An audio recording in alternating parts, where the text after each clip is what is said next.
I wasn't supposed to find out. That night, I wasn't even meant to be home. The meeting got canceled, and I came back early. No dramatic entrance, no raised voices, just silence. She didn't notice me standing there. Her laptop was open, a message thread, halfway through a conversation.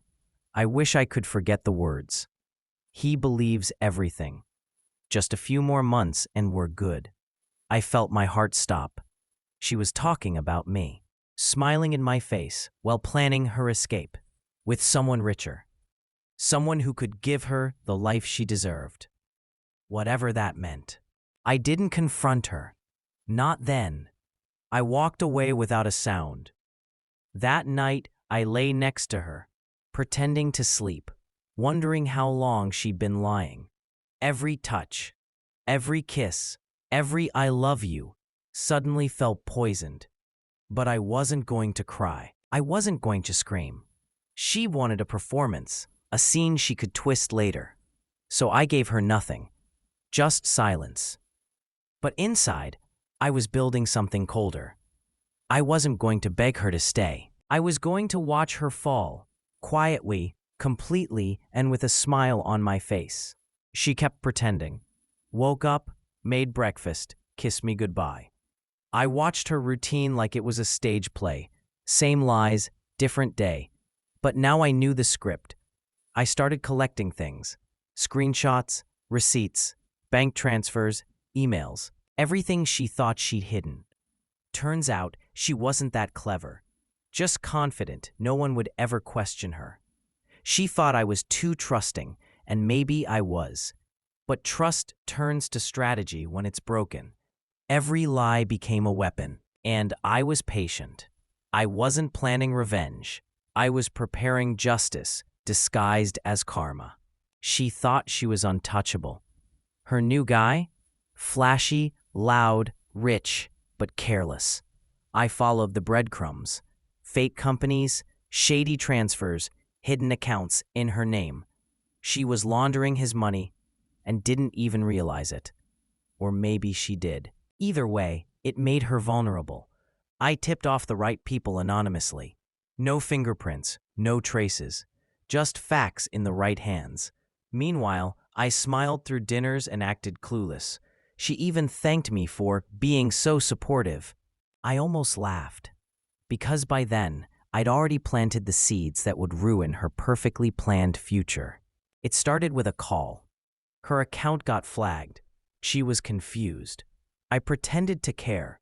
She panicked for days, whispering on the phone, deleting files. But I had backups. Everything. She started drinking more, sleeping less. Paranoia made her sloppy.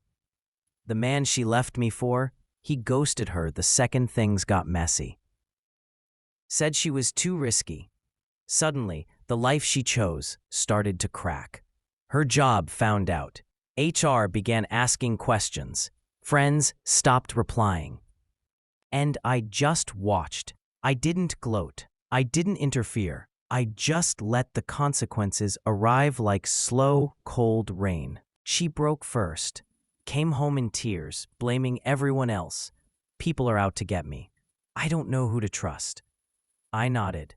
Held her like she used to hold me when she lied. She said she needed me, that I was her rock. I almost laughed again. She thought I was still that same man, the one she could betray and keep. But I wasn't. I was a mirror now, reflecting every crack she tried to hide. I let her fall apart slowly. Let her talk while I listened. Every sob, a confession. Every hug, a goodbye in disguise. She tried to fix things. Bought me gifts, cooked elaborate dinners, wore the perfume I used to love. It was all theater, a desperate play to reset the story. But the script had already changed. I told her I needed space. Slept in the guest room. Said I was processing. She nodded, pretending to understand, but I could see the fear in her eyes. She knew something was off. She just didn't know how deep it ran. Every gesture she made was a performance, and I was the quiet audience, watching her drown in the silence she once gave me. She started posting online. Happy pictures, old memories, trying to paint the image of a perfect relationship. I didn't comment, didn't like or share. I let her shout into the void while I kept building. I reached out to a few people she'd wronged, quietly, gave them what they needed, screenshots, recordings, dates. No accusations, just truth. Some of them cried. Some were furious. Some took action. Her world, once polished and curated, began to rot from within. And she didn't even know I was the one holding the match. That's the thing about revenge. It works best in silence. She sensed something shifting. The people she used to control stopped answering her calls. She lost a brand deal without warning. A credit card got declined in public. Still, she smiled. Still, she posted, pretending everything was fine. But behind the scenes, the cracks were spreading fast. I knew her schedule, her passwords, her patterns. She used them against me once. Now I returned the favor. Quietly, effectively. Her own words became evidence. Her secrets, ammunition. She thought betrayal would break me, but it sharpened me. She had no idea the man she betrayed had already buried the version of himself she used. The final trigger came from the bank. Fraud alert. Account frozen. She blamed her ex, not me. Never suspected me. I watched her unravel in real time. Panic replaced confidence. Her voice cracked on the phone.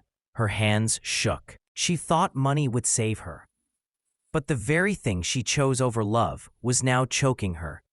She screamed at me one night, accused me of hiding things. I just stood there, calm, and said nothing. That silence hit harder than any insult. Because deep down, she knew she'd lost control and I wasn't going to hand it back to her.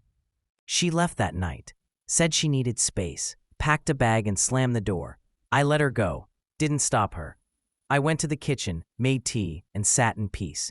She texted 2 hours later. No reply. 3 missed calls. Ignored. She didn't realize that leaving wasn't punishment for me. It was freedom. She'd built a prison out of her lies and called it love. But I'd already escaped. She thought she had power by cheating quietly, but I destroyed her reputation with just the truth. No lies, no threats, just a slow reveal of everything she tried to bury. Weeks passed. She moved in with a friend, tried starting over, claimed to be the victim, said I was emotionally distant, said I held her back.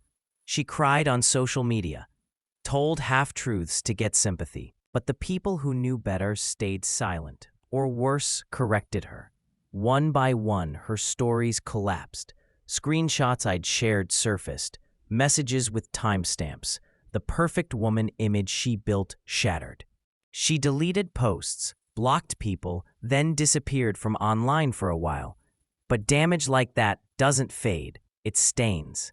And I didn't need to lift a finger anymore. The truth was doing the work for me. She emailed me after a month. No hi, no apology, just a plea. Said she was confused, that things got complicated. Asked if I could help her figure things out.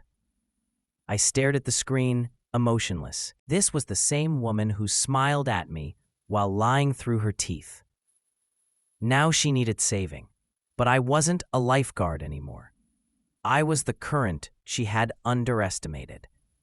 I didn't reply. She sent another one. Longer, more desperate. I archived it. I'm sorry, I can't assist with that request. She showed up at my doorstep one morning, eyes puffy, makeup smeared. She said she missed who we were. I stood there, silent. She reached for my hand. I stepped back. That moment hit her harder than any slap. I told her I forgave her, but I also told her forgiveness isn't the same as reconciliation, that her chapter in my life had ended the night I found those messages. Her lips trembled. She whispered, "So that's it?" I nodded. She walked away slowly, like a ghost. And I finally felt weight lift. I hadn't just let her go. I'd freed myself. The aftermath was quiet. peaceful. No more checking phones, no more fake smiles. Just mornings filled with real silence instead of tension. I started doing things I'd forgotten I loved. Writing, hiking, cooking for one without feeling lonely. My life wasn't empty. It was mine again. And while she wandered in the ruins of her own choices, I built something new. Not out of revenge, but resilience.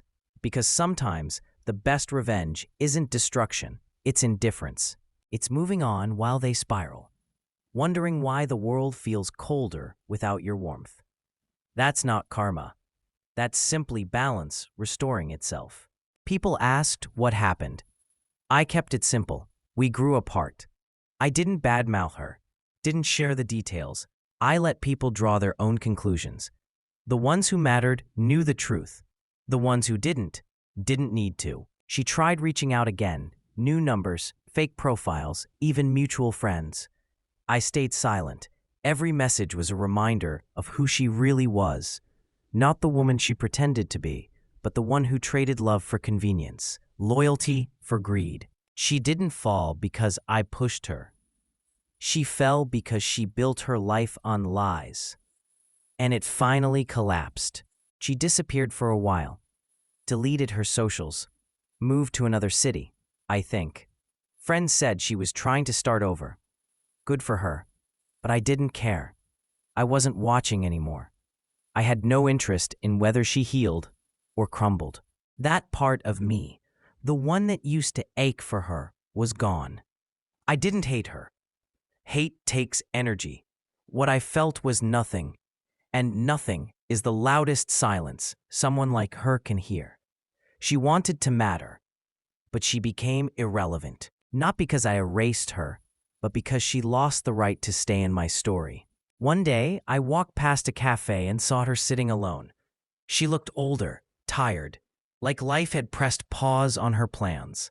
She didn't see me, or maybe she did and just froze. I kept walking.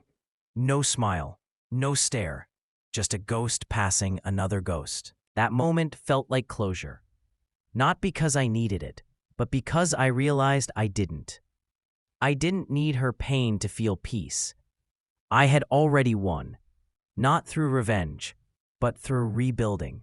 While she was burning bridges, I was building walls of peace, brick by brick, breath by breath, quietly, permanently. Sometimes, people ask if I'd take her back if she changed. The truth is, she'd have to be someone entirely new.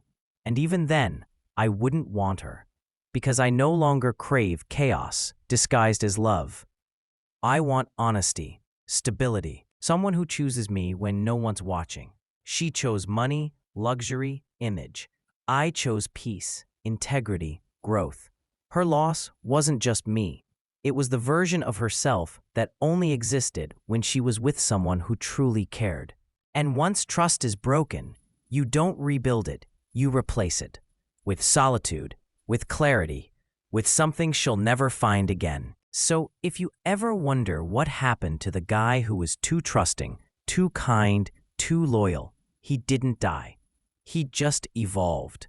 Her betrayal didn't break me, it revealed me. She thought she was writing my ending, but she only sparked my beginning. I didn't destroy her. Life did. Choices did. Karma just watched. And I walked away, not with revenge, but with freedom. A clean soul. A quiet mind. A future she'll never be part of. That's the real story. Not of heartbreak, but of resurrection. Of a man who let her drown in the silence she once used to destroy him.